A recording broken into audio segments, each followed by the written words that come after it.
gihande n'iki ngiki. Isabato nziza, umunsi w'umunezero, iki gihande na kiriya. Isabato nziza, umunsi w'umunezero, twese hamwe. Isabato nziza, umunsi w'umunezero.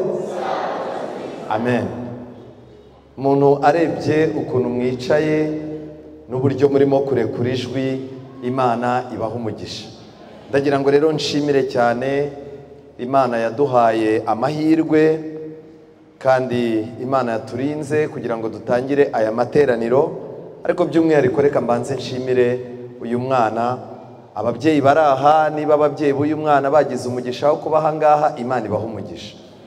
Ndagira mbabwire ngo igihe icyo ari cyo cyose ntabwo itorero rigomba kwitegereza abasirikare bakomeye ngo ryibagirwe gutegura abasirikare b'ahazaza. Niyo mpamvu rero aba bana baba bakwiye kubona umwanya bagakurikiranwa, kandi ibishoboka byose bakabikorerwa, kugira ngo uko ibihe bigenda byigira imbere, Imana ibona abayikorera uko bwije n'uko bukeye. Ndagira ngo rero mbakangurire cyane kuzaboneka muri ano materaniro.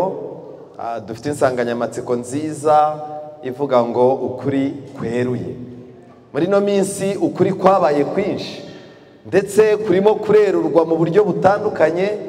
Ariko nagira ngo mbabwire ngo tunyuze mu nzira y'ubuturo bwera, ari naho tuzakomora inyigisho y'ubuhanuzi, ndetse tukanareba umugambi w'Imana twifuzaho uyu munsi. Tuziga ibintu byinshi, ariko ibyo tuzibandaho cyane n'ibifitanye isano n'agakiza kacu n'icyo Kristo arimo gukora mu buturo bwera bwo mu ijuru. Ndabararitse rero, ariko by'umwihariko mbasaba yuko nazaza nifuza kukubona wirukanka uvuye mu mirimo yawe ya buri munsi, urimo kuza uje kugira ngo tubane mu materaniro, kandi utaje wenyine. Ariyo mpamvu nk'iyi weekend mwayikoresha neza.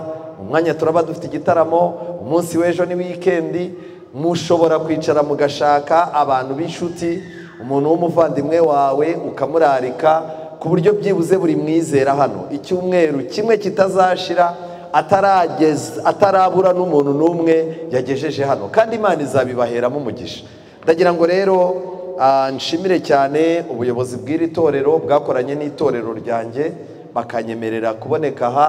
Ariko ntabwo ari bo gusa banyemereye, ahubwo wari umugambi w'Imana ko igihe nk'iki ngiki tugomba kuba dufite amateraniro nk'aya. Nagira ngo rero buri muntu wese asengere mu mutima kugira ngo Imana igire aho idukura n'aho itujyana kubw'ububasha bwayo. Ntabwo turi bumare umwanya munini mu kugira ngo turamukanye. Nagira ngo mumfashe muhagurutse dusenge kugira ngo dutangire kwiga ijambo ry'Imana. Uwiteka Mana nziza, izina ryawe rihabwe icyubahiro. Uri Imana yacu kandi uradukunda. Urukundo rwawe rwatumye wandikisha ijambo ryawe. Imbaraga ya Mwuka Wera yaryandikishije, ni nayo ifite ubushobozi bwo kurisobanura. Ariko wemereye abana b'abantu b'abanyantege nke nkatwe kugira ngo turifate mu biganza, kandi nyamara bikaba ari n'ibiganza byanduye. Kubw'ibyo rero, ubwo turahera tukaba tugiye kwiga ijambo ryera, uduhindura abera nk'uko nawe uri uwera, kandi uduha amahirwe yo kwegera intebe y'ubuntu tudatinya, kugira ngo twakire icyo wadufatiye. Kandi ku musozo w'iki cyigisho ntihagire umuntu uhanga amaso umuntu, twese tuyahanga aho uri, kuko ariwe ufite igisubizo cyacu. Tubisabye mu izina rya Yesu, amen. Uyu mwanya tugiye kwigana icyigisho cyiza gifite insanganyamatsiko ivuga ngo gukozwa ikara ku munwa. Ninjira muri iri torero nasanze abantu iyo basengaga bashyiragamo ijambo rivuga ngo kandi tukweretse ugiye kutugezaho ijambo ryawe kugira ngo umukoze ikara hehe ku munwa. Kubera rero idini nari mvuyemo, iryo jambo bwari ubwa mbere ndyumvishe. Iryo jambo namaze igihe ndwana naryo kugira ngo menye icyo risobanura. Ese iri kara rigomba kujya ku munwa, uyu munwa ntushye, iri kara ni bwoko ki? Ndetse nagerageje gukoresha ibitekerezo cyane, ndetse ngerageza no kwinjira mu bitabo bitandukanye. Ariko uko ibihe bigenda biba bibi, iryo sengesho ryo gusengera ababwiriza ngo Imana ibakoze ikara ku munwa ryagiye rigira gute? Ryagiye rikendera. Nshuti zanjye, nagira ngo uyu munsi tubanze twibaze cyane iby'iri kara rivugwa muri Yesaya igice cya 6 umurongo wa 6 kugeza ku wa 7. Muri iki gice Bibiliya igaragaza neza yuko iri kara ryagombaga, marayika niwe warifashe ararizana arikoza ku munwa. Icyo ni icya mbere. Ntabwo ari ikara rikomoka hano mu isi, ni ikara rikomoka ku Mana. Icya kabiri kandi, iri kara Bibiliya ivuga yuko rigomba kuba rikuwe ku gicaniro. Ntabwo ari ikara rigomba gutoragurwa ahantu habonetse hose, rigomba kuba ari ikara rikuwe ku gicaniro, kandi iki gicaniro ni igicaniro cyo mu buturo bwera. Amen. Icya gatatu nuko muri iri somo batubwira yuko iri kara riba rigomba gukozwa ku munwa. Icyo ni icya mbere. Ni ikindi kintu gikomeye cy'iri kara Bibiliya itubwira nuko iri kara rifite ibintu bibiri rikora bidasanzwe. Nshuti zanjye, ibi bintu bibiri ririmo gukora, niba hari ikintu abantu bakeneye gushishikarira gushaka, ni ibi bintu bibiri. Kubw'ibyo rero cyaba ari ikinyoma gushaka yuko ibyaha byawe bihanagurwa, gukiranirwa kwawe kugatwikirwa, iri kara ritabigizemo uruhare. Ntabwo bishoboka. Ndagira ngo rero twinjire muri Bibiliya, twimbike cyane muri ibi bintu. Ariko ndagira ngo tubanze twibaze, ese Imana ijya gutora Yesaya kugira ngo imuhe kubwiriza ubutumwa bwiza, ubuzima busanzwe bw'abantu bwari bumeze gute, n'ubuzima bw'imisengere bwari bumeze gute? Ibyo ngibyo biradufasha kuza kumenya niba uyu munsi wa none natwe dukeneye ikara ryo gukora ku munwa wacu. Mu gitabo cy'abahanuzi n'abami, igitabo cy'abahanuzi n'abami, abafite igitabo iki ngiki, iyi verisiyo ndumva ni edisiyo yo muri 2016, murebe muze kureba neza kuri paje 194 kugeza kuri paje 198. Ubuzima bwari bumeze gute? Kuko Satani ni umuhanga, iyo akoresheje intwaro zikanesha, imyaka myinshi ishize, hari igihe agarura za ntwaro bitewe n'uko abona igihe gisa na cya kindi. Bibiliya ndetse n'iki gitabo cy'umwuka w'abahanuzi batwereka yuko Imana ijya guhamagara Yesaya mu gihugu hari iterambere rigaragarira amaso, kandi abasirikare, igisirikare cyari kirimo kugenda kigarurira ubutaka bwari bwaranyazwe. Mu magambo make, ibyari byarananiranye byari bitangiye kugenda bikunda. Ariko reka nkubaze, iyo mu rugo iwawe iterambere ririmo kuza, ibintu byari byarananiranye mu myaka yahise ukabona birimo birakunda, ntibishobora gutuma iryo terambere rigaragara, iry'Imana rikabura. Muri icyo gihe kandi ubucuruzi bwari bwaravuguruwe cyane. Abatunzi n'abakire bo mu bindi bihugu bari barimo kuza muri Isiraheli, ku buryo byasabaga Abisiraheli kwinjira muri bizinesi isa neza n'iy'abapagani bari bafite kugira ngo bagire icyo bunguka. Ubucuruzi bwari bugeze ku rwego rwo hejuru. N'uyu munsi wa none niko bimeze. Usanga n'umuntu umuganira akakubwira ati gabanya ibintu by'ikirokore ku iseta. Ibintu by'ikirokore bigabanye, gabanya ibintu by'ikirokore ku iseta, urebe ko hari ikintu uri bukuremo. Muri ino minsi bizinesi yatwaye abantu cyane ku buryo n'iterambere ryayo n'abantu bari mu mbibi z'urusengero, aho kuganira iby'ubuturo bwera bw'Imana baganira iby'akazi kandi bavuga ko bagahagaritse.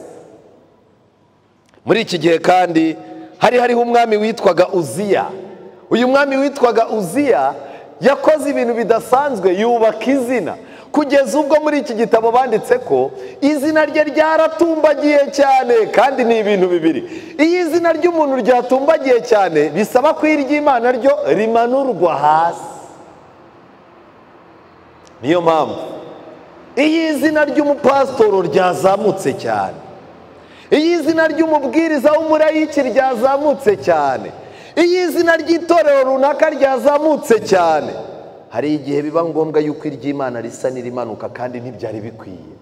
Uziya rero nimureba neza mu gitabo cya 2 cy'ibyo ku ngoma, igice cya 26 umurongo wa 15, ngiki kintu cyatumye Imana ihamagara Yesaya. Ndagira mbabwire ngo muri icyo gihe politike yashakaga gukontorora imisengere. uyu mwami witwa Uziya yaramanutse aragenda, yahawe amakuru y'uko mu rusengero ibintu bitaryoshye. Arangije aramanuka araza ageze mu rusengero ashaka kujya gutamba. Ashatse kujya gutamba, umutambyi mukuru n'abandi bantu b'abagabo bari bahari baramubwira bati rwose aya ni amahano witandukira. Nshuti zanjye, igitabo cya kabiri cy'ibyo ku ngoma 26:15 Bibiliya iravuga ngo kandi i Yerusalemu ahakorera ibyuma byahimbwe n'abagabo b'abahanga byo kuba ku minara no ku nkike, aho kurwanira ngo barase imyambi n'amabuye manini. Izina rye riramamara rigera kure, kuko yafashijwe bitangaje kugeza aho yagiriye imbaraga. 16 ariko agize imbaraga ariyogeza mu mutima we, bituma akora ibyo gukiranirwa, acumura ku Uwiteka Imana ye, kuko yinjiye mu rusengero rw'Uwiteka akosereza imibavu ku cyotero cy'imibavu. Uyu ni umwami wari ushinzwe ibintu bya politiki, ariko yumva agomba gukontorora igicaniro, kandi iki gicaniro niho marayika yagombaga gukura ikara ryo gushyira ku munwa. Ariko reka ndeba abantu turi kumwe, abantu barimo gukoresha ibitekerezo. Imana ibaha umugisha, amen. Uyu mwami nimureba neza umurongo wa 17, Azariya w'umutambyi aherako yinjira amukurikiye, kandi ari kumwe n'abatambyi b'Uwiteka, abagabo b'intwari 80. Amen. Aba bantu biswe intwari kuko hari mu gihe kibi, kandi izi ntwari zari mu rusengero. Ndagiye mbabwire ngo kuba wabona ibintu byazambye ukabona ibintu ntibirimo kugenda nk'uko bishaka, ntabwo biba bibujije ko Imana ihafite abantu b'iki b'intwari. Aba bantu b'intwari kandi bari iruhande rw'umutambyi mukuru. Barangije babuza umwami Uziya, baramubwira bati ye Uziya we, ibyo ukora si umurimo wawe kosereza Uwiteka imibavu, ahubwo n'uw'abatambyi bene Aroni berejwe kose imibavu. Aha hera uhave, kuko wagize gute? Warengereye. Uyu mugabo yahuye n'ikibazo cyane, ariko ingorane ni imwe, izina rye ryatumbagiye muri Isiraheli risumba izina ry'iki ry'Imana. Yesaya nawe rero ajya kwerekwa Imana, noneho yayeretswe Imana yicaye ku ntebe, intebe yayo yabaye ndende cyane. Amen. Kambabwire, ku isi dufite abantu Imana yahaye amahirwe baba abayobozi mu nzego za leta no mu zindi nzego z'imisengere, kandi abo bantu bose bafite intebe bicaraho tukabakomera amashyi. Ariko ndagira mbabwire ngo ibyo bintu ntibikwiye kutwibagiza ko intebe y'Imana igomba gusumba izindi zose. Muri icyo gihe kandi iby'agakiza byasubiraga inyuma cyane. Ndagira mbabwire ngo abantu bakomeje kugenda basubira inyuma muri urwo rugamba rwari rukomeye. Kimwe mu bintu bikomeye byantangaje, murebe muri Bibiliya zanyu mu isomo ryo mu Rwambere rw'Abakorino, tutaza kuza guheranwa n'amateka yo mu gihe cya kera gusa, ahubwo turebe n'amateka y'ubuzima bwacu bw'uyu munsi wa none. Abakorino, urwandiko rwa mbere rw'Abakorino, ndasoma igice cya 11, ndasoma hariya ku murongo wa 17. Urwandiko rwa mbere rw'Abakorino igice cya 11 umurongo wa 7, Pawulo arangije ati, ariko ibyo ngiye kubategeka ubu simbibashimira, kuko amateraniro yanyu aho kubungura abatera gusubira hehe inyuma. Burya habaho ubwoko bw'amateraniro atuma abantu bajya imbere, hakaba n'amateraniro atuma abantu basubira hehe inyuma. Mu gihe cya Yesaya abantu bazaga mu rusengero ari benshi, kandi amateraniro gahunda zarakomeje n'imihango yarakomeje, ariko Imana yari ifite ikibazo. Bari bafite amateraniro abafasha gusubira inyuma, aho kugira ngo bagire amateraniro abasaba gutera imbere. Mbega uburyo ayo materaniro ari menshi, amadini menshi arimo arateranya amateraniro, abantu benshi barimo barategura amateraniro, ariko hakenewe umunzani wo kumenya niba ayo materaniro arimo gutuma abantu bajya imbere cyangwa basubira inyuma. Reka ngire ikintu mbabwira, mu bintu byanangaje, nigeze kubona umuntu wari ufite imodoka ishaje. Burya iyo ufite imodoka uko igenda isaza bigusaba kugira amayeri menshi. Muzanabirebe n'umuntu utarize ubukanishi, iyo atunze imodoka ishaje agera ukazaza ugira ngo yize mekanike. Kubera iki? Imupfiraho. Rero hari igihe uba afite n'umudamu, umudamu ari umuntu w'umusirimu, yagupfira agahita yitegera moto akakubwira ati uze kumbwira n'ibicamo. imodoka ishaje isaba ubwenge. Uwo mugabo rero iyo yageraga ahantu ataha, kubera ko imodoka yitahatereraga yari ishaje, yahitaga yihindukiza agakoresha ikivitensi cyo gusubira inyuma, akaba ari cyo yifashisha mu guterera. N'uyu munsi wa none niko bimeze. Vitensi zacu zose zamaze kunanirwa, ariko vitensi yo gusubira inyuma yarananiwe. Reka da. Hamagara abantu mu rusengero, vitensi arakoresha zose byange. Hagwamagara ati muyobozi mwihangane kuhagera byananiye, ariko muhamagare mu busabane cyangwa se muri anniversaire yo kwa kanaka hari ibiryo. Arakoresha iyo vitensi yo gusubira inyuma, uramusanga arimo kurya akabenzi. Vitensi yo gusubira inyuma, umuntu aricara akakubwira ati rwose ubuzima bwaranze, nanjye ubwanjye naribuze. Reka ngira ikintu mbabwira, abantu benshi barimo barakoresha vitensi yo gusubira inyuma. Niyo mpamvu nagira mbabwire ngo vitensi yo kureka ibitabo by'umukabanuzi bitubuza, muzarebe kugira ngo mureke ibiryo byanduye n'ibyo kunywa byanduye. Mubare imyaka mwarwanye, kubera ko bisaba vitensi yo kujya imbere byaranze. Ariko mwabonye abantu kuri vitensi yo gusubira kuri Kampucha na Karigazoke, byarihuse ntibyihuse? Byarihuse. Turimo turakoresha vitensi yo gusubira inyuma. Kandi noneho ikintu gisekeje, ubu Satani yateguye n'amateraniro agomba gufasha abantu gusubira hehe? Gusubira inyuma. Iki gihe cya Yesaya cyari igihe gikomeye. Imana yari ikeneye umuntu yivugira, ariko wakojejwe ikara ryaka ku munwa. Nimureba neza muzasanga muri icyo gihe mu rusengero ibintu ntago byagendaga neza.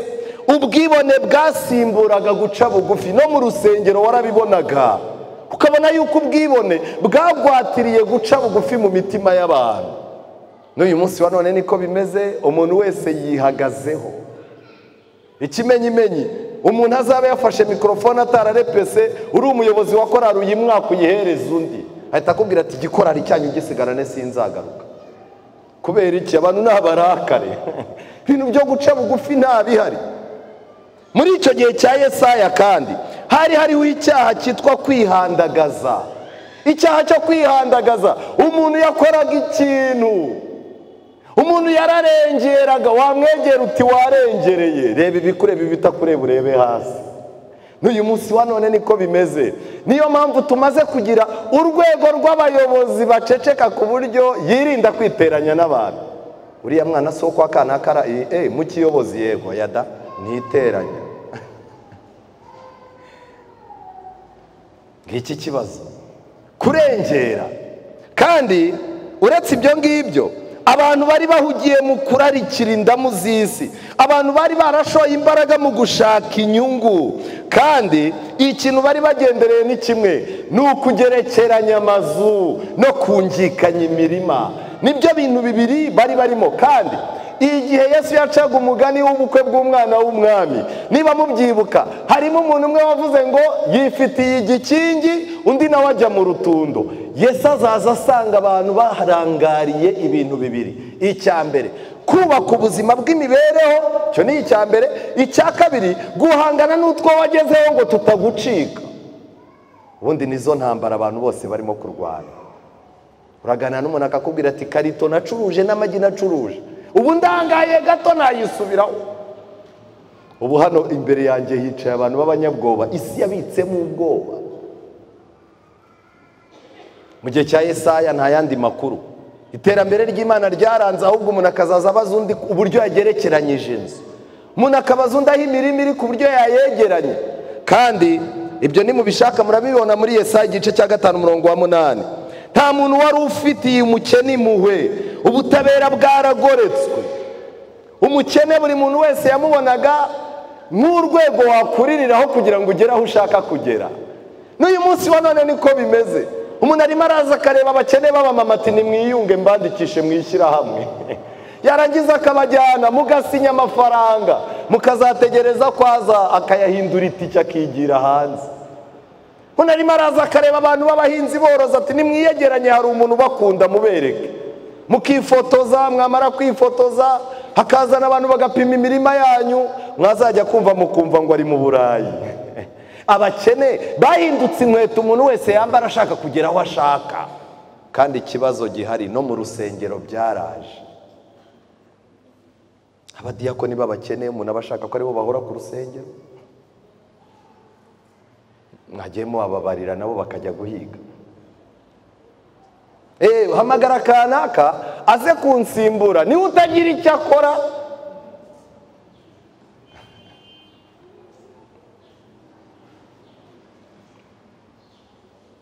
Amatwi y'abapfakazi no gutaka kwabo, iminiho y'abatagira uko bigira, indushyi n'imfubyi, ijwi ryabo ryarazamukaga rikagera mu matwi y'Imana, ariko ntabwo ryageraga mu matwi y'abacamanza. Uyu munsi wa none uramutse uri umucamanza, mu bihe nk'ibi ngibi ukuri n'ibinyoma byamaze kwegerana, ukwiye gupfukama kugira ngo ubashe kumva gutaka kw'abantu barengana. Si ibyo gusa kandi, ubukire bwajyanaga no kwigaragaza. Hari ubwibone, ubusinzi n'umwuka wo kuvuyarara. Ibi byari byaratwaye abantu imbaraga zose. Iyo umuntu yagiraga amafaranga mu gihe cya Yesaya, yagombaga gutegura abantu, agashaka uburyo bazahurira ahantu hamwe bakayarya, akabemeza urwego agezeho. Mu myaka yashize mbere ya Covid gato, najyaga njya kubona nkabona umuntu ngo yakoze umunsi mukuru ngo yujuje miliyari. Muzongere. Nigeze kumva umuntu abwira undi ngo kanaka afite amafaranga n'ipusi itasimbuka. Muzongere muyapime ku ipusi murebe ko itasimbuka. Isi irimo iragenda ibintu byose bifunga gake gake. Ikintu tuzasigarana ni kimwe, tuzasigarana ibihe byiza byo gusenga. Muri icyo gihe ibintu byari byarazambye, gusenga ibigirwamana ntabwo byatangazaga abantu. Abantu batangiye bakora ibyaha bigeraho umuntu yazaza akora ikintu ukabona nawe ntatunguwe, n'abamureba ntibatunguwe. N'ubu niko bimeze. Hari ikintu umuntu akora ku rusengero, ukabona abadiyakoni n'abakuru b'itorero bitangira itama, mwamwegera akabwira ati ubuse nciye inka amabere ninjye wa mbere. Kubera iki? Turi mu gihe abantu bose babaye abarakare, imitima nama y'abantu ntigikora. Muri ibyo bihe bimeze gutyo rero, Imana ngo yari ifite abantu bake cyane, ngo ariko nabo kenshi na kenshi bacibwaga intege n'ibintu babona bidahinduka. Kambabwire, muri iri torero Imana ifitemo abantu bayo, ifitemo abagabo nyabagabo bari iruhande rw'umutambyi. Iyo umuntu arengereye baramubwira bati sigaho we kurengera, ibi ntago ari ibintu byawe. Ariko iyo bakomeje kuvuga bakabona ibintu ntibihinduka, bageraho nabo bagasa n'abacika intege.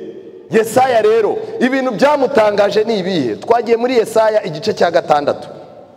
Yesaya igice cya 6 tukinjiremo. Ngibi uko ibihe bya Yesaya Imana imuhamagara, nguko uko ibihe byari bimeze. Kubw'ibyo rero Yesaya 6:1, mu mwaka umwami Uziya yatanzemo, Uziya yapfiriyemo mu magambo make, nabonye umwami Imana yicaye ku ntebe y'ubwami ndende ishyizwe hejuru. Amen. Kandi igishura cyayo cyakwiraga iki? Burya ibintu byazambaga mu rusengero, n'igishura cy'Imana nacyo ubwacyo kigize gute? Gihari. Abaserafi bari bahagaze hejuru yayo. Umuserafi wese afite amababa 6, 2 yayatwikirizaga mu maso he kubaha Imana. Icya kabiri kandi andi mababa 2 yayatwikirishaga ibirenge bye kwirinda. Icya gatatu kandi ayandi yarayagurukishaga kubwiriza ubutumwa. Ibi bintu bitatu umuvuga butumwa utabifite ntazatera intambwe. Kandi umwe avuga ijwi rirenga abwira mugenzi we ati asingiza Uwiteka ati Uwiteka Nyiringabo arera, arera, isi yose yuzuye icyubahiro cye. Imfatiro z'irebe ry'umuryango ziranyeganyega, n'ijwi ry'uwavuze ijwi rirenga, inzu yose yuzura umwotsi. Mubyibuke neza, kuzura umwotsi ni ikimenyetso cy'uko Imana ihari. Ariko uyu ni umwotsi mwiza. Mu gitabo cy'Ibyahishuwe igice cya 15:8 ho hari undi mwotsi nanone ntakwifuriza. Igihe Kristo azaguruka ku ntebe y'imbabazi, abantu barangaye ntibabone umwanya wo kuramya Imana by'ukuri ngo basenge, bashishikarira iby'agakiza. Kristo nahaguruka ku ntebe y'imbabazi ngo Satani azabakangura babwire ko basigaje agahe gato. Nibashaka gusunika amasengesho bazasanga Yesu yavuye ahera cyane. Yesu nashaka kugaruka ahera cyane kugira ngo agire icyo abamarira, ngo azasanga urusengero ubuturo bwera bwo mu ijuru bwuzuyemo umwotsi, ngo narangiza asubire hanze ababwire ngo mwaratinze cyane. Kambabwire nimwirinde ikintu cyitwa gutinda. Abamama ni byiza kugira isuku, ariko niba ugifata isaha uri mu ndorerwamo ku isabato ukagukubita windi saha yo kujya kuri WhatsApp ukagera ku rusengero habura iminota 30 ngo amateraniro arangiye, wowe urapfuye nturaye. Iki gihe nicyo gihe dukwiye kugabanya ibintu byitwa ubukererwe bwaturanze. Ariko umurongo wa 5 maze ndavuga nti nishyano ndapfuye we, wo ni Yesaya, ndapfuye we kuko ndi umunyaminwa yanduye kandi ntuye hagati y'ubwoko bufite iminwa yanduye, kandi amaso yanjye abonye umwami w'Uwiteka. Amen. Kimwe mu bizakubwira umuntu wabonye Imana, yaba umupasitoro, yaba umubwiriza, yaba umumama, buriya dufite n'abantu ku rusengero ubona yibombaritse, wakurikiza n'ijwi. Hari abantu basigaye bagenda iminwa yarumye ukavuga uti uyu ni umuntu w'Imana rwose. Ariko najya mbabwira ikintu kiranga umuntu wahuye n'Imana. Icyambere agomba kumenya yuko ari mubi. Daniel akibona Kristo yaravuze ngo ubwiza bwanjye bwampindukiye iki? Ububore. Yesaya akibona Imana yaravuze ngo ndapfuye we, ndi umunyaminwa igize gute? Yanduye. Arangije aranavuga ati ariko nanjye nubwo ndi umunyabibazo n'abantu ntuye hagati bose nabo ni abanyaminwa yanduye. Reka ngire ikintu mbabwira. Buriya iri ni ryo hame ry'abantu b'Imana. Ntabwo Yesaya yavuze ko yabaye umunyaminwa yanduye bitewe nuko abantu bamuzengurutse b'abanyaminwa yanduye aribo batumye agira gute. Reka mbabwire, turi abanyabyaha kubw'amahitamo mabi twagize, ntabwo turi abanyabyaha bitewe n'abo tugendana baduhinduye abanyabyaha. Yesaya arangije umurongo wa 6, maze umwe mu baserafi araguruka za hondi, yari afite ikara mu ntoki ryaka, yakuje urugarama ku gicaniro, arinkoza ku munwa, arambwira ati dore riri gukoze ku munwa. Icyambere gukiranirwa kwawe kugukuweho. Amen. Ntabwo Imana igituma umuntu itabanje kumweza no kumutunganya. Hari ibikorwa Imana ikoreye umuntu ariko wayemereye ko ari mubi. Reka mbabwire, niba mushaka gukira neza nimwemere inyigisho yose ibemeza yuko muri babi. Emera yuko wakererewe, emera yuko wapfushije igihe cyawe ubusa. Iri kara ndarikeneye nawe urarikeneye. Icyo ni icyambere, gukiranirwa kwawe kugukuweho. Icya kabiri, ibyaha byawe bigize gute? Biratwikiriwe. Amen. Ibi ngibi Imana yabikoreye kugira ngo Yesaya ajye akora ibintu byose umutima w'umwemerere kwegera intebe y'umuntu y'Imana adatinya. Ariko uyu munsi wa none Satani arimo aributsa abantu ibyaha bakoze, arimo aributsa abantu intege nke n'uburyo bw'ubugoryi bitwaye mu bihe byashize. Ibi bintu rero Satani yabizanye arabacanganyukisha. Ariko nagira mbabwire, nubwo Yesaya yababariwe, ariko Yesaya yakomeje kuzaza ahura n'intambara. Satani amubeshya yuko atihannye, ariko Yesaya yagiye gutangira umurimo ijuru ryamwemeye. Iri kara wari warikozwa ku munwa, ibyaha byawe byaratwikiriwe, gukiranirwa kwawe kwigijweyo. Ese wamaze kwemera yuko uri mubi kurusha abandi bantu, atari bo batuma uba mubi? Kagira ikintu mbabwira, niki kizakwemeza ko uri mubi? Uzarebe korari iyo utahaheruka, ushobora kuza ugasanga bageze ku iterambere kubera ko ari we munyamatiku urimo. Hari inama z'itorero ushobora kujyamo zigahora zikererwa mu myanzuro kubera wowe. Uzabirebe ahantu uri, ese haba umutekano? Ese umuntu muganira iminota 40 umushyira mu bitekerezo byo gukunda abandi? Reka ngiye ikintu mbabwira, muri ino minsi Satani yashyize ku bantu be ikara ku munwa. Ubu dufite abantu basura abandi bakajya mu nkuru za politike, bakajya mu makuru ya BBC, bakajya mu nkuru zindi, ariko wamubwira ibintu by'ijambo ry'Imana ikibazo kikaza. Muzabireba abantu mufite ingo, uzatahe kare uganiriza umugore n'abana, baraganira rwose ukabona abana saa 2, saa 3, saa 4 za nijoro ntawe unyeganyega. Ariko uzamanuka ubabwira uti icyigisho cy'iki cyumweru kiraryoshye, n'abagura ibyigisho by'ishuri ryo kwisabato ngo buri wese yige. Ngaho rero wowe tera indirimbo gira gute, ujya ko ukabona umwana w'abucura n'uw'imfura begamye kuri nyina, nyina nawe agahita kwegamaho, kirungurira kikaba kiraje. Umunsi ukurikiye inama y'umuryango ikaba, ako kubera iki musinzira tugiye kwiga ibyanditswe byera? Erega nawe buriya rero abana baba biruhiye, kandi abana barimo kureba filimi itarangira, muragenda mwajya kuryama bakagaruka mwaryamye bagacana televiziyo, asohoka saa 7 ugasanga yicaye imbere na telekomande. Turimo turakina n'ikipe tutazi. Ikibazo dufite ikara ryo ku munwa ntarihari. Ijambo ry'Imana riratangaje. Hano umurongo ukurikira wa 7 Bibiliya iravuga ngo ari inkoza ku munwa. Amen. Reka ngira ikintu mbabwira gikomeye.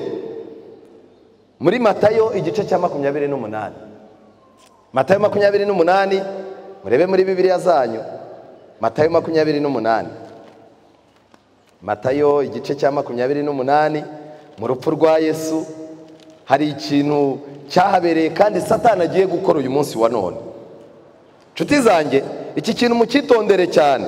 Matayo 28, kuzuka kwa Yesu. Murabizi Yesu yarazutse, abasirikare b'Abaroma bari barinze igituro barabyitegereje, ariko kimwe mu bintu bikomeye Imana yari yifuje yuko bazahinduka abahamya, ariko abo basirikare bakoreweho akazi gakomeye kugeza ubwo bahindutse abafasha abandi gushukana. Ariko ni ukubera iki buri gihe mu bigendanye no gucurika ubutumwa bwiza bwa Kristo, kubera iki Roma igomba kugiramo uruhare mu gucurika ubutumwa bwiza? Iki kintu tuzakiga cyane muri iki cyumweru. Ni ukubera iki kintu cyose kigomba kwerekana imbaraga z'Imana no gukomera kwayo. Kuki iyo tukiga duhita tubona Roma ije kujijisha no gutanga ikindi cyerekezo? Umurongo wa 11 Matayo 28. Bakigenda bamwe muri babarinzi bajya ku murwa, babwira abatambyi bakuru ibyabaye byose. Mu magambo make, amagambo abasirikare baganiriye ku gituro n'amagambo abasirikare baganiriye n'ingo zegereye irimbi, ayo magambo anyuranye n'amagambo bageranye mu mujyi. Namwe mu byibazo.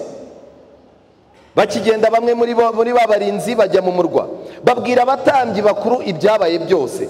Bateranira hamwe n'abakuru bajya inama, bagurira abasirikari ifeza nyinshi. Barangije barabwira bati, mujye muvuga muti abigishwa be baje nijoro dusinziriye bagira gute? Baramwiba. Mu kanwa Imana yari yabakojeje ikara ku munwa rivuga ngo nimugenda aho muca hose mujye muvuga ko umwami yagize gute? Yazutse. Niryo kara bari bakojeje ku munwa, kandi iri kara ryarakaga cyane. Ariko noneho bagiye kubonana n'abatambyi, abatambyi nabo bagiye kubakoza irindi kara ku munwa. Bateranira hamwe n'abakuru bajya inama, barabagurira bati mujye muvuga muti abigishwa be baje nijoro dusinzire baramwiba. Umutegeka naramuka byumvise, twe tuzamwemeza namwe tuzabakiza amakuba. Murongo wa 15. Nuko baherako bijyanira ifeza babigenza uko bohejwe, iryo jambo ryamamara mu Bayuda na bugingo. N'uyu munsi wa none Abisiraheli muzabirebe ku mateleviziyo, baracyakubita umutwe ku ibuye ry'urukuta rwa Yesaya basaba Imana kuboherereza Mesiya, kuko ngo wari waje n'umwesikoro si we. Ibi byakozwe na Roma. Bivuze ngo iki rero? Ubujije Abayahudi bari mu uyu munsi ngo batamenya umwami Yesu, Roma niyo yabubahaye kandi baracyabugenderamo. Ibi bintu biratangaje. Mu gitabo cy'ibifuzwe byose page 533 baranditse ngo kugira ngo bacecekeshe ubuhamya bwari bwabateye ubwoba. Abatambyi biyemeje ko bazishingira umutekano w'abo barinzi, bavuga ko Pilato atazabasumbya kwifuza ko iyo nkuru yamamazwa ahantu hose. Abo basirikare b'Abaroma bagurishije ukuri kwabo ku Bayuda kubera amafaranga. Baje aho abatambyi bari, bavunwa n'umutwaro w'ubutumwa bw'ukuri bw'agahebuzo, basohoka bavunwa n'umutwaro w'amafaranga, ndetse n'indimi zabo zuzuye inkuru bahimbiwe n'abatambyi. Nawe ushobora kuba Imana yaragukojeje ikara ku munwa. Hari igihe wakoreye Imana, hari igihe wayivugiye, hari igihe wazindukaga mu materaniro, hari n'igihe wasuraga bizera, hari n'igihe wumvaga uryohewe no kuba mu nshingano z'umurimo w'Imana, ariko kubera agafaranga muri ino minsi watamiye iyindi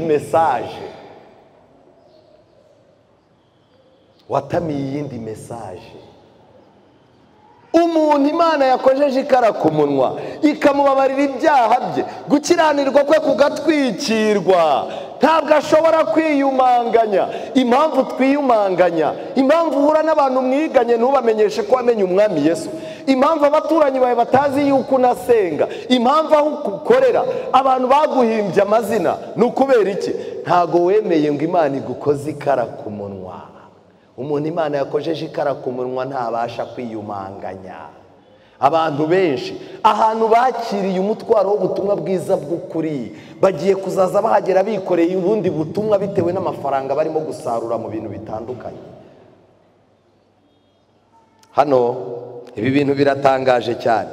Mu gitabo cyitwa Ibyaduka, agatabo kitwa Ibyaduka byo mu minsi y'imperuka, ku kagingo ka 931, banditse amagambo mu 1884. Ayo magambo aravuga ngo, umushukanyi mukuru aravuga ati, uyu ni Satani.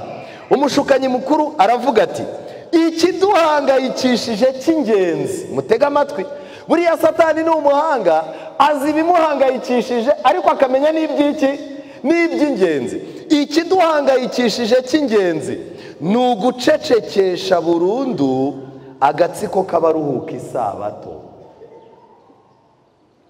Satani rero agomba gushaka uburyo wawe uceceka, yifashishije imico mibi y'abana nawe utazi aho ikomotse. Umwana wawe Satani azaza mudanangire, nurangiza nugira ikintu ujya kuvuga ubura aho uhera, nujya kugira icyo ubwira abaturanyi uwa mbere akubwira ati wahereye kuri biriya birara by'abakobwa byawe. Nurangiza uceceke muri karitsiye, Satani agenda ajye kwiseta, aguhindura umuntu w'umupyesi w'umwesikoro. Niba kubwira bati mutumire tugiye gukora amateraniro, uvuga utubuze ndahera hehe, mvuga yuko dufite amateraniro kandi barampaye izina rya Manyanga. Uri muritwa Biryo wiziritse muri karitsiye ngo wagiye ngo gukora ubutabazi. Biryo wiziritse se akora ubutabazi? Ntabwo yakora. Satani naharenga, hari abantu azazana ku rusengero nabo abacecekeshe kubera ko batagutoye, kubera ko hari umuntu wavuze ikintu umuntu akakirwanya. Satani akubwira ati cece kubahime urebe igihombo bazagira. Nibwo muzabona umuntu yicaye mu ntebe z'inyuma, ibintu arimo kubona bipfa cecetse. Ni tekinike ya Satani gucecekesha abantu baruhuka isabato. Si ibyo gusa kandi, abanyamategeko n'abanyapolitike nabo barimo baravugurura ibyabo ngo bafashe Satani gucecekesha. Kandi n'abantu batubaha Imana baraha bazaza bacecekesha umuntu wese ufite ubwuzu. Umuntu Yesu yakijije ngo yarahagurutse yitera hejuru ati umwami yankijije. Abafarisayo baramwegera bati tuza agabanya ibikabyo, yagukijije uriya afite ubushobozi bwo gukiza. N'ubu hano turabafite abantu bashinzwe gucecekesha abandi. Ukaza uti Imana ishimwe, nje gushimira Imana, agisida yari inyishe none Imana yarandokoye. Nguyu umukecuru wanjye yarari mu bitaro hano i Kanombe yenda gupfa, Imana yamudusubije, munshimira Imana. Umuntu yarangiza akaza akegera umugabo akambwira ati bwira umugore wawe agabanye ibikabyo, yabaye umuntu uhora ku ruhimbi, mureke ubwana ariko. Niyo mpamvu mubona nta bantu bakiza gushima. Dufite abantu babesikoro bari aho biyegamiye bashinzwe gucecekesha gusa. Ucecekesheje abantu bangana iki? Ni tekinike ya Satani gucecekesha abantu. ubutumwa dufite ni ubutumwa bw'abamarayika batatu. ubu butumwa buvuga mu iki? nuko numva marayika wundi aguruka aringana ijuru avuga n'ijwi rigize gute? rirenga. nta muntu wavuga ijwi rirenga Satani yaramucecekesheje, ntibibaho. Satani agiye kuzana ibibazo abiremereze, bituremerere ku buryo kuvuga no kwegura umutwe mu by'Imana utazaza ubishobora, kugira ngo abantu n'abafite ubuhamya muri bo babuceceke, babugumane. Iki kintu kijya kimbabaza cyane. Ijambo ry'Imana rivuga yuko ni amagambo akomeye nasomye mu bifuzwa ibihe byose, yuko ijambo ry'Imana rivuzwe n'uwerejwe muri ryo rifite imbaraga itanga ubugingo, kandi ibasha kurehereza abumva ikabemeza ukuri kuzima. Iyo umuntu yakiriye ukuri agukunze, amenyekanisha ibyo yamenye mu buryo bwe no mu mvugo iranga ijwi rye, amenyekanisha ibyo we bwe yiyumviye, yiboneye n'ibyo yakozeho by'ijambo ry'ubugingo, kugira ngo abandi babashe gusabana nawe binyuze mu kumenya Kristo. Ubuhamya bwe rero binyuze mu kanwa gakojejweho ikara ritwika rivuye ku gicaniro, ni ukuri k'umutima wemera kwakira, kandi bakora umurimo wo kweza no guhindura imico. Ibi bintu bishatse kuvuga iki? Umuntu wese Imana ikoza ikara ku munwa agomba kuba ari umuntu ufitanye isano n'igicaniro. Iki gicaniro kivugwa ntabwo ari icy'amaraso, oya, ntabwo ari igicaniro cy'ibitambo, kuko abantu bose bemera ko Yesu yabapfiriye. Ni igicaniro cy'imibavu cyashushanyaga amasengesho y'abana b'Imana. Udafite umwanya wo gusenga ku giti cye ntazanakozwa ikara ku munwa. Mu magambo make, ntabwo ibyaha bye bizatwikirwa, kandi ntabwo gukiranirwa kwe kuzigizwa kure. Uyu muntu nta nubwo azabasha kuvugira Imana, ntabwo bishoboka. Ikara rigomba kuva ku gicaniro, kirahari. Hari amagambo akomeye abigishwa ba Yesu bavuze mu byakozwe n'intumwa igice cya 4 umurongo wa 20. Ese byari byagenze gute? Igitekerezo kitubwira Petero na Yohana, ariko ndagira ngo tubanze dusubize ibitekerezo byacu mbere. Yesu yurira umusozi ajyana Petero na Yohana na Yakobo gusenga, ababwira yuko ibihe bikomeye bibari imbere, ababwira yuko bakwiye kwitonda ko ibintu bidasanzwe. Arangije mu gashyamba ka Getsemani yabatangarije ko binjiye mu bihe by'akaga. Noneho ikintu kidasanzwe rero, barakomeje bagenda bakurikiye Yesu, ariko Yesu atangiye gukubitwa, abigishwa bose bacirwa. Cyokoze Petero aragerageza abahari. Murabyibuka yuko inkoko itarabika gatatu Petero yihakanye Yesu. Ariko nimureba mu gitabo cya Yohana, ubutumwa bwiza bwa Yohana, ndetse mukareba no mu bifuzwa ibihe byose, muri musange mu bigishwa ba Yesu, undi mwigishwa wageze aho Yesu yagambaniwe n'aho yakubitirwaga ni Yohana wenyine. Aba bantu babiri rero, Yohana yaragiye yihakana Kristo muri systeme atanavuze. Petero yihakana Yesu ayatuye n'akanwa. N'uyu munsi wa none niko bimeze. Abantu bihakana Yesu muri ubwo buryo bubiri. Hari abantu bihakana Yesu muri systeme atavuze, hari n'abahakana Yesu babivuze ku magambo. Noneho rero urupfu rwa Yesu rwabasize mesheke cyane, bagira n'ikimwaro, kugeza ubwo Petero igihe Yesu yazukaga yabwiye ba badamu, arababwira ngo nimujye Yerusalemu muzahateranire, ariko mubwire nande? Na Petero. Petero yari afite ikimwaro kubw'amateka ye mabi. Petero yari yatuye yuko ari burwanire Yesu, ariko mu by'ukuri ibikorwa yakoze byagaragaje ko ari umunyantege nke udasanzwe. Noneho rero Yesu arazuka, bakira umwuka wera ku munsi wa Pentecost. Petero niwe wabwirije, Yohana nawe yararaho, ibintu birashyuha. Ariko bari bafite ahantu bataye amanota 3. Bari bafite igisebo cy'uburyo bihakanye shebuja, bari imbere y'abatambyi. Imana yongera kubaha amahirwe yo gusubira hahandi rero. Umunsi umwe bakijije umuntu, barangije abatambyi barabafata, barabakubita cyane, barababwira bati ntimukavuga ibintu bya Yesu, murashaka kudushyiraho amaraso y'uwo muntu. Noneho barangije bafata abasirikare barabajyana babegeza ahantu, barababwira ati mukubite mwe kubabarira. Barakubita, barangije bati buriya twabanogeje. noneho bariya bagabo n'ubundi basanzwe ari abanyabwoba, si ubu duhuye. Nimubatega amatwi mwumva icyo bababwira, mubahe n'ijambo. Petero arangije areba Yohana aramubwira ati uceceke kuko na cya gihe wari ucecetse. Buri muntu wese yihana akurikije uko yakoze iki. Petero yagombaga kuvuga Yohana acecetse. Petero rero niko guhaguruka, arangije ntabwo yababwiye amakuru menshi, ariko ikintu cyari cyabaye ku munsi wa Pentekoti cyari cyabaye ikara ryaka ryakojejwe ku minwa y'intumwa ku buryo utazazicecekesha ngo bikunde. Barangije murebe muri Bibiliya zanyu ibyakozwe n'intumwa igice cya 4 umurongo wa 20 handitse ngo iki? Abahageze dusome igice cya 4 umurongo wa 20 handitse amagambo akomeye avuga ngo kuko tutabasha kwiyumanganya ngo tureke kuvuga ibyo twabonye kandi twagize gute. Mu magambo make, ikara ku munwa risobanuye iki? Kwiyumanganya ntago bishoboka. Iyo ugeze ahantu ibintu by'Imana byaciwe amazi, kwiyumanganya ntago bikunda. Iyo ugeze ahantu mu rugo rw'umukirisitu ugasanga abana bamunaniye, nta gahunda yo gusenga ihari, kwiyumanganya ntago bikunda. Iyo ugeze mu nzu y'Imana ukabona ibintu birapfa, kwiyumanganya ntago bikunda. Iyo ugeze ahantu mu kazi nubwo haba ari aho upagasiriza ukabona ibintu birapfa kandi waramenye Imana, kwiyumanganya ntago bikunda. Niye mpamvu ituma twiyumanganya rero? Tukaba turimo gusangira n'abantu akabenzi, tukaba turimo kunywa inzoga twihishe, tukaba turimo gutemberana n'abantu bakomeye ndetse abakobwa benshi bakisanga basambanye. Niye mpamvu ituma abantu benshi bamenye Imana bagera imbere y'abantu bakomeye ugasanga bacecetse barasa n'abadahari. Kwiyumanganya barimo barabibasha kuko nta kara ryaka bashyizwe ku munwa. Ndasaba Imana ngo ibabuze gushobora kwiyumanganya. Umuntu wese Imana imukoresha igikwiriye.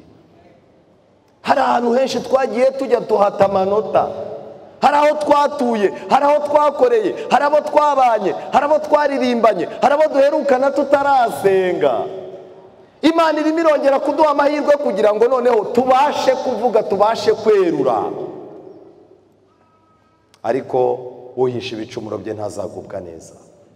Ese uyu mwanya hari umuntu wifuza kubwira Imana ngo Mana, nigeze gushyirwaho ikara ku munwa, ariko Satani aramvangira ubuzima, akazi, icyerekezo cy'ahazaza, urushako n'ibindi, cyatumye nceceka ku buryo ubu ndiho nta kintu maze. Ariko kandi ndashaka kumbabarira ibyaha, kandi warangiza ukeza ubuzima bwanjye, kandi ukama kuguhagararira aho ntumye hose. Uwo muntu aramutse ahari yafatanya nanjye gusenga. Ikara ku munwa, wabashije kwiyumanganya kandi kwiyumanganya kwawe kwakugushije mu byaha. Uyu mwanya ndakurarika mu mbaraga z'Imana. Ese hari umuntu naho yaba umwe wifuza gufatanya nanjye gusenga uyu mwanya? Abwira Imana ati Mana, inshuro zose niyumanganyije nta kintu nagezeho, nagiye nkora amahano gusa, ndasaba imbaraga kugira ngo mbabarire ibyaha byanjye, gukiranirwa kwanjye guhanagurwe. Amen. Imana iguhe umugisha. Tera intambwe niba wifuza gufatanya nanjye gusenga. Niba ubyifuza tera intambwe. Nsabe ubishinzwe adufashe kugira ngo mu gihe turi muri ibi duhaguruke turirimba indirimbo yacu isoza. Amen. Imana iguhe umugisha. Ikara ryaka ku munwa. Bwira Imana uti Mana, Satani yankojeje ikara ryo guceceka, Satani yankojeje w'ikara ryo kwiyumanganya. Ubuzima bwanjye burimo kwerekeranaho si mazi, ariko wowe Mana nishize mu biganza byawe, mfasha kuba umunyakuri naho ngeze ukuri kube kuhageze.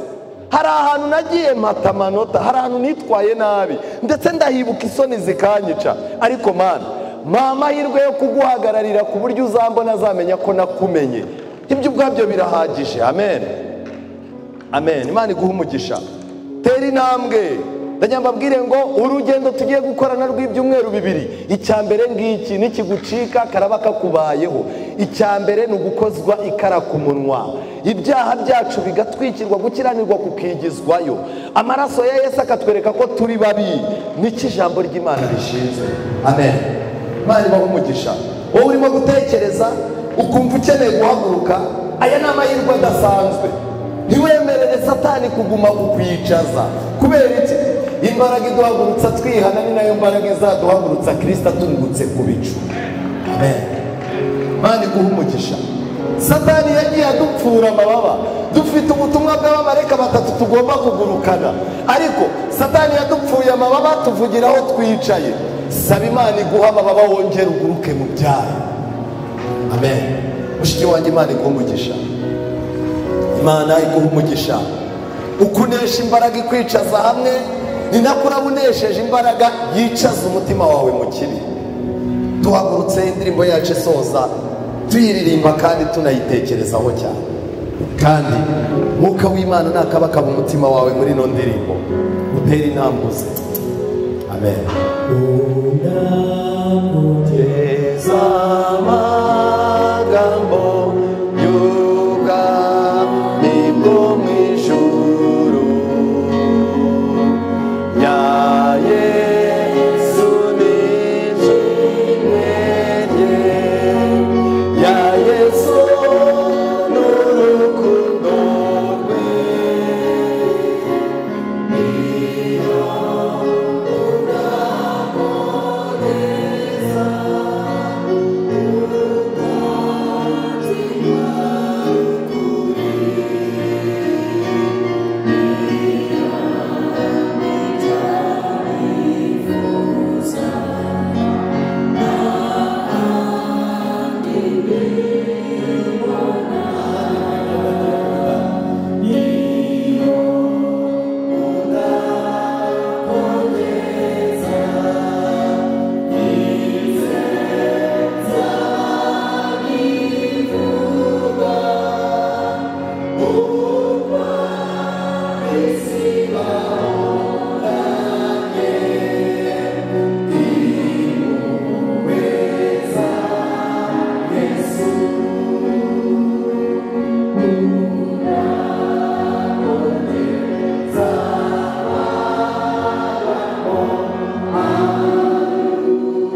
Nubwo atari kirera bose barerere kandi tugeretse n'abari